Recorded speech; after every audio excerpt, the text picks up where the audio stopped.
Alhamdulillahilladzi hadana li hadza wa ma kunna linahtadiya laula an hadanallah. Asyhadu an la ilaha illallah wahdahu la syarikalah wa asyhadu anna Muhammadan abduhu wa rasuluhu la nabiyya wa la rasula ba'dah. Alhamdulillah, eh, syukur kepada Allah Subhanahu wa taala bahwasanya sore hari ini kita bisa melanjutkan proses belajar kita.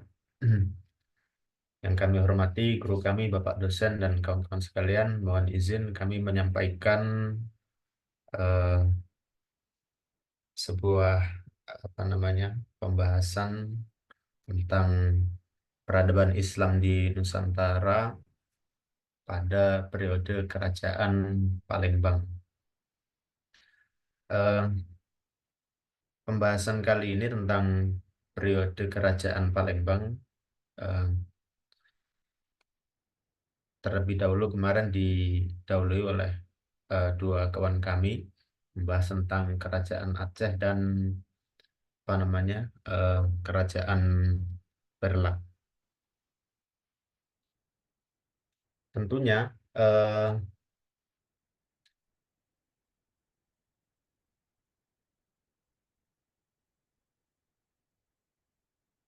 proses masuknya Islam di daerah Palembang ini atau di daerah Sumatera Selatan, eh, yaitu satu jalur dengan dengan Kerajaan Aceh, dua kerajaan yang dibahas sebelumnya.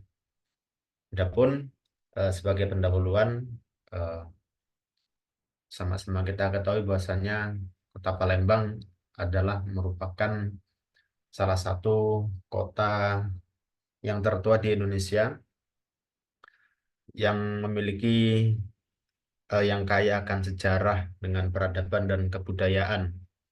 Sebelum sebelum berdirinya kerajaan atau kesultanan Islam di Palembang yang bernama Darussalam, terlebih dahulu Palembang ini sudah dikuasai oleh eh, apa namanya sebuah kerajaan Hindu yang dinamakan dengan Kerajaan Sriwijaya. Makanya eh, kota ini atau daerah ini memiliki sejarah dan peradaban serta kebudayaan yang kaya tentunya. Adapun eh, dalam ranah Islam, Palembang ini mempunyai peran yang penting dalam perkembangan sosial, politik maupun budaya karena kerajaan ini pada masanya menjadi pusat penyebaran agama Islam di Sumatera bagian selatan. Ada Provinsi Sumsel, kemudian Lampung, kemudian Bengkulu, masuk juga di wilayah Banten di sebagian Jawa. Jadi Palembang berperan aktif dalam eh, jaringan Islam. Baik, ini adalah sejarah masuknya Islam di Palembang. Tentunya tidak jauh berbeda dari apa namanya sejarah masuknya Islam di Aceh, begitu. Kerajaan Aceh yang sebelumnya dibahas. Kurang lebih ada 3 poin masuknya Islam di Palembang. Tentunya ini merupakan wilayah Nusantara. Tentunya berkaitan juga dengan masuknya Islam di wilayah Nusantara. Ada 3 teori. Yang pertama adalah teori melalui kafilah pedagang Arab. Nah, teori ini terjadi pada tahun 7 Masehi. Jadi pedagang Arab, sebagaimana tertera di peta ini, melakukan perjalanan atau lintas perdagangan ke beberapa negara-negara yang di garis biru ini. Nah, pada abad ke-7 Masehi, para pedagang Arab ini singgah ke Selat Malaka. Tujuannya mereka adalah ke negeri Cina, maka otomatis sebelum memasuki wilayah Cina, melewati wilayah Nusantara yang bermula di Selat Malaka hingga melewatilah kota Palembang. atau di daerah Palembang.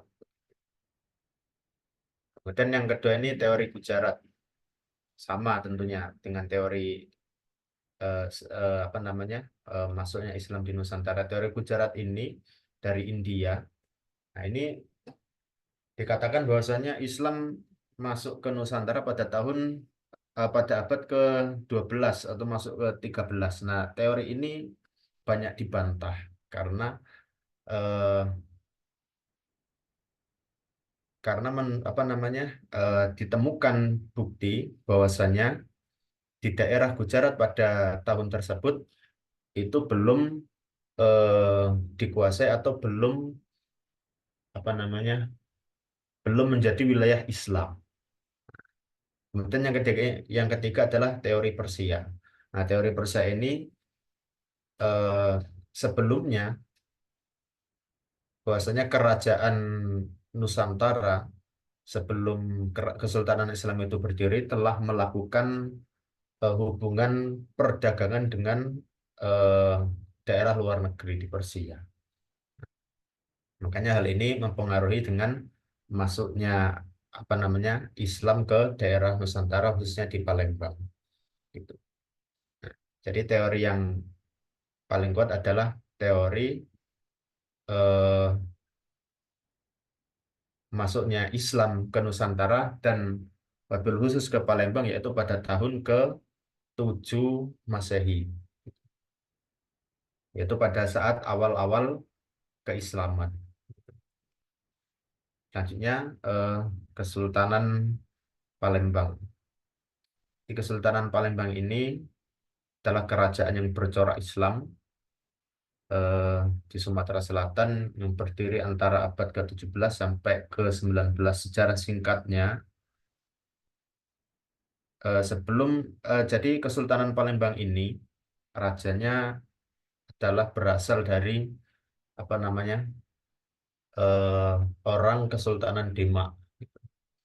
Jadi pada saat terjadi kemelut di Kesultanan Demak, keluarga kerajaan melarikan diri ke Palembang. Nah, salah satunya adalah Ki Gede Sedo Ing Lautan. Nah, ini adalah orang pertama yang mendirikan kerajaan di Palembang sekitar pertengahan abad ke-16. Sehingga Ki Gede ini apa namanya menurunkan raja-raja di Kesultanan Palembang. Namun pada saat itu masih menjadi daerah kekuasaan bawahan. Nah, barulah pada masa Ki Masih Hindi, nah, Kerajaan Palembang memutuskan untuk apa namanya untuk berdiri sendiri. Kemudian Ki Mas Hindi ini apa dikenal dengan gelar sultan namanya Sultan Turrohman. Kemudian inilah silsilah Kesultanan Palembang dari awal hingga saat ini.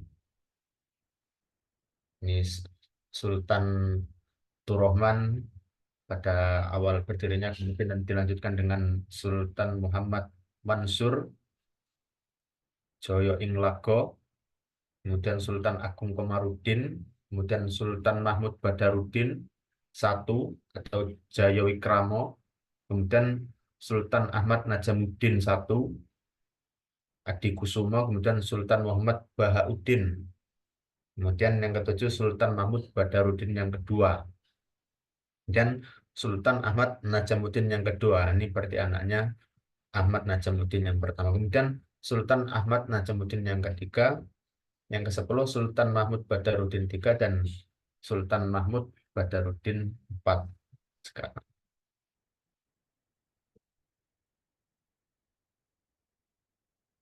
Wilayah kekuasaan eh, Kesultanan Palembang. Jadi pada masa jayanya Kesultanan Palembang itu wilayah kekuasaannya mencakup Provinsi Sumsel, kemudian Bengkulu, Provinsi Bengkulu yang di belakang gambar ini, kemudian Jambi, Lampung, dan Banten. Jadi luas wilayah kekuasaannya. Nah, kemudian apa yang menjadi bukti bahwasanya Islam ini pernah berkembang di wilayah Palembang? Itu dibuktikan dengan adanya peninggalan-peninggalan, ya, kurang lebih ada tiga yang bisa kami tampilkan. Pertama ada makam Benteng Kutub Besak, ini dalamnya ada makam-makam sultan, kemudian ada Masjid Agung Palembang, kemudian ada rumah adat Rumah Limas. Jadi ketiga ini adalah bukti bahwasanya Islam ini pernah berkembang di wilayah Palembang. Itu dari sumber yang kami dapatkan. Kemudian eh, lahir juga, muncul juga tokoh di wilayah Palembang ini, tokoh pemikir Islam yang bernama Syekh Abdus Somad Al-Falimbangi. Nah, beliau ini adalah ulama yang dikenal oleh kalangan dunia pada masanya, internasional, karena beliau apa namanya eh, berguru di Mekah dan mengajar di sana. Beliau ini adalah ya, nama aslinya adalah Abdus Somad, lahir pada tahun 1116 Hijriah dan wafat 1203 Hijriah. Usia beliau ini 85 tahun. Dan orang tua beliau, ayah beliau ini bernama Abdurrahman Al-Jawi Al-Falimbangi bin Abdul Wahab bin Ahmad Al-Madani. Jadi seorang sufi di Yaman sebelum diangkat menjadi Mufti Agung Kedah Malaysia. Nah, gitu. Jadi menurut silsilah, ayahnya ini adalah seorang ulama, juga seorang ulama yang terkenal yang menyebarkan Islam ke banyak negara, gitu. Termasuk diantaranya adalah Nusantara. Menikah dengan saudara perempuan Sultan Mahmud Badarudin I eh, saat tinggal di Palembang.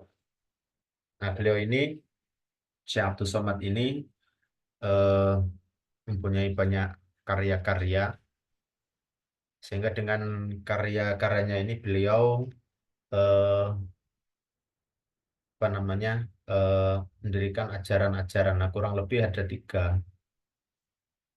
tiga kategori ajaran yang beliau dakwahkan di daerah Sumatera Selatan. Ada ajaran tauhid, kemudian ajaran fikih mazhab. Mazhab yang fikih mazhab yang diajarkan ini adalah mazhab eh, Syafi'i. Kemudian yang terakhir adalah ajaran tasawuf. Nah, jadi ketiga ajaran inilah yang membentuk masyarakat Madani di Kota Palembang. Mungkin demikianlah eh, yang bisa kami sampaikan, masih banyak kurangnya. Mohon bimbingan dan masukan dari guru kami dan juga kawan-kawan sekalian. Demikian. Assalamualaikum warahmatullahi wabarakatuh.